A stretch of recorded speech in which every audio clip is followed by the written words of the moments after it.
জিআইতে আপনাদের সকলকে স্বাগত জানাচ্ছি। রয়েছি আমি শাকিরুল ইসলাম। এই মুহূর্তে আমার সঙ্গে রয়েছেন যাদবপুর লোকসভা কেন্দ্রের আইএসএফ প্রার্থী অ্যাডভোকেট নূর আলম।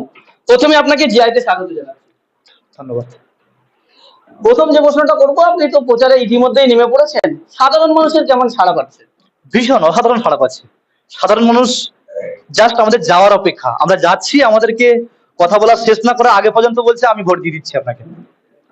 মানুষের কাছে কি বার্তা নিয়ে যাচ্ছে? মানুষের কাছে নিয়ে যাচ্ছি যে দীর্ঘ ৭৫ বছরে বিভিন্ন এমপিকে আমরা পাঠিয়েছি, যাদবপুর লোকসভা থেকে বিভিন্ন সময়ে বিভিন্ন রাজনৈতিক দলের থেকে প্রতিনিধিত্ব করতে পাঠিয়েছি, কিন্তু কি দিয়েছে? সবাই কিন্তু আজ অবহেলিত, সবাই বলছে আমরা আজকে দুর্দশার মধ্যে ভুগছি।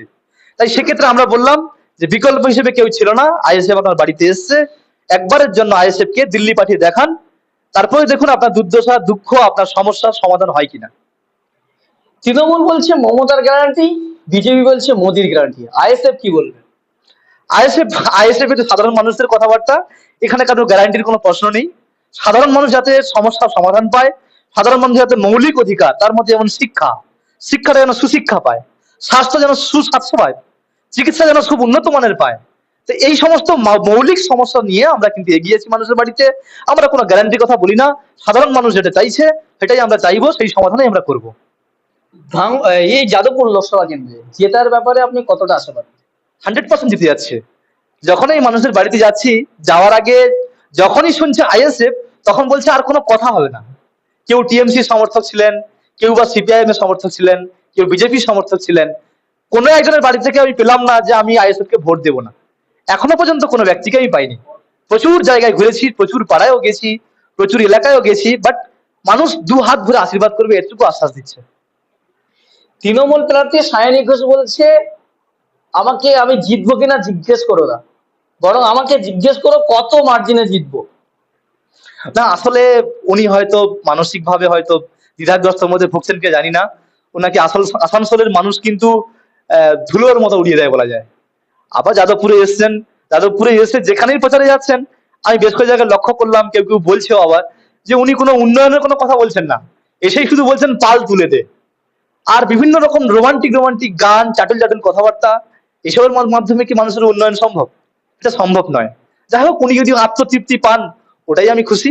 সেক্ষেত্রে আইএসএফ নিজস্ব মানুষের লড়াই করবে, সাধারণ মানুষের কথা বলবে, সাধারণ মানুষের সমস্যার কথা তুলে ধরবে। যাদবপুর লোকসভা কেন্দ্রে 7টি বিধানসভা রয়েছে, তার মধ্যে ভাঙড়ে আইএসএফ জিতে আছে। ভাঙড় থেকে কতটা লিড পাওয়ার আশা নাকি? ভাঙড় থেকে নিঃসন্দেহে 2 লাখের উপরে ভোট যাবে, 100%। তৃণমূলের তো 6টি বিধানসভায় তারা জিতে রয়েছে লোকসভার নিরিখে, 7টার মধ্যে 6টি বিধানসভা জিতে আছে, তাদের কি মনে হচ্ছে? ওটা তো ভোট হয়নি, ওটা তো প্রহসন। আদবে কি ভোট হয়েছে? আমরা পঞ্চায়েতেও দেখেছি, আগেও দেখেছি যে গুন্ডা রাজ চলেছে, যেভাবে বুথ দখল হয়েছে, মানুষের গণতান্ত্রিক যে অধিকার, ভোট দেওয়ার যে অধিকার, সেটুকু দিতে দেওয়া হয়নি। তো নিঃসন্দেহে মানুষ যদি অধিকার পেত, আইএসএফ ছাড়া দ্বিতীয় কোনো কথা হতো না।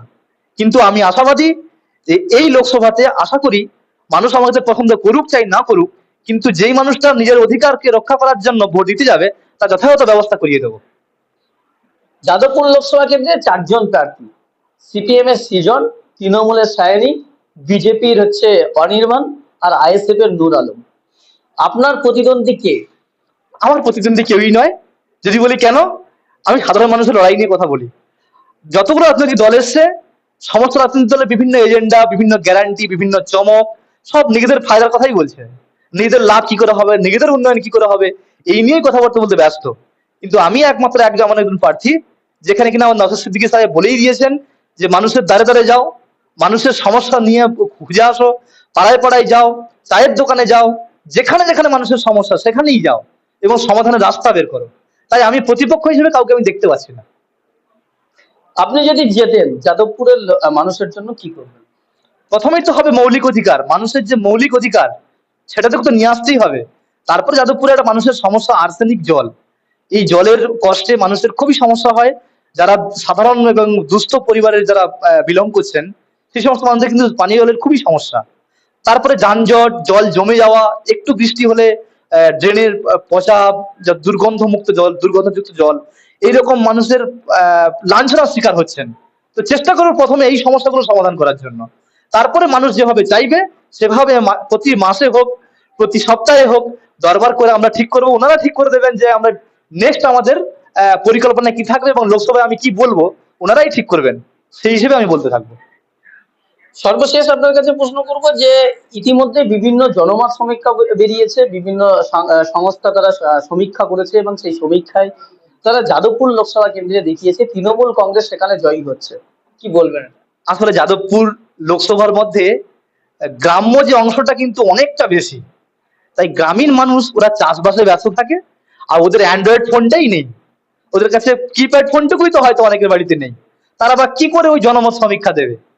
আর যারা বা এসব করছে তারা হয় ঘুরে ফিরে তোলামূলের লোক বা বিজেমূলের লোক, ওনারাই হয়তো টাকা পয়সা দিয়ে করাচ্ছেন এগুলো। কিন্তু আপনি ভাবুন, যাদের বাড়িতে অ্যান্ড্রয়েড ফোনটাই নেই তারা সমীক্ষা দেবে কি করে? এটা তো অবাস্তব। তো আপনার যাদবপুরে প্রতিদ্বন্দ্বী কে, তৃণমূল নাকি বিজেপি নাকি সিপিএম? বিজেপি আর তৃণমূল তো একই, কাকে আর প্রতিদ্বন্দ্বী বলবো? অর্থাৎ দুটোই তো বিজেমূল, বিজেপির গর্ভেই তো জন্ম নিয়েছে তৃণমূল। তা সেই তৃণমূল আর বিজেপি, তৃণমূলকে যদি পরাস্ত করতে হয় বিজেপিকে পরাস্ত করা যাবে। আর সেই সঙ্গে সিপিআইএম, ইনাদের এখনো পর্যন্ত স্ট্র্যাটেজি ঠিক নেই, ওনারা 34 বছর শাসন করে চলে এসেছেন, এখনো পর্যন্ত 44-এ যায় যত জায়গায় প্রার্থী দেওয়ার কথা সেখানে দিতে পারেননি, বরং ওনাদের অস্তিত্ব সংকটে ওনারা ভুগছেন। তো সেই ক্ষেত্রে ওনারা দিশেহারা। শেষ প্রশ্ন, সাধারণ মানুষের কাছে কি বলবেন, কি বার্তা দেবেন, সাধারণ মানুষের কাছে কি চাইবেন? সাধারণ মানুষকে প্রথম থেকে আমি বলে আসছি যে আপনাদের এই যে সমস্যা দীর্ঘদিনের, এই সমস্যা 75 বছরে হয়তো কেউ মেটাতে পারেনি। প্রথম আইএসএফ কোন একটা দল, সেই দল কিন্তু এই সমস্যার সমাধানে যথেষ্ট চেষ্টা করবে এবং মানুষের যে মৌলিক অধিকারটুকু এটা যাতে রক্ষা হয় তার যথাযথ ব্যবস্থা করবে এবং মানুষের বাড়িতে বাড়িতে যখন যেমন সমস্যা হবে পৌঁছে যাওয়ার চেষ্টা করবে। প্রিয় দর্শক, আমরা এতক্ষণ ধরে কথা বলছিলাম যাদবপুর লোকসভা কেন্দ্রের আইএসএফ প্রার্থী অ্যাডভোকেট নূর আলমের সঙ্গে। আপনাকে অসংখ্য ধন্যবাদ। আপনার ধন্যবাদ। প্রিয় দর্শক, আজকের মতো এখানে শেষ করছি, দেখা হচ্ছে অন্য কোনো এপিসোডে। ততক্ষণ ভালো থাকুন, সুস্থ থাকুন, ধন্যবাদ।